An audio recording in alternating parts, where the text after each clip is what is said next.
এই মুহূর্তে দেখতে পাচ্ছেন একটি এই ছেলেটির নাম পারভেজ, সে যাকে ইন্তেকাল করেছে।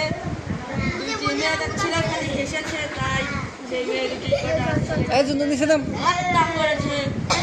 এই ছেলেটি হত্যা করেছে তার বড় আপনারা দেখতে পারলে খবর।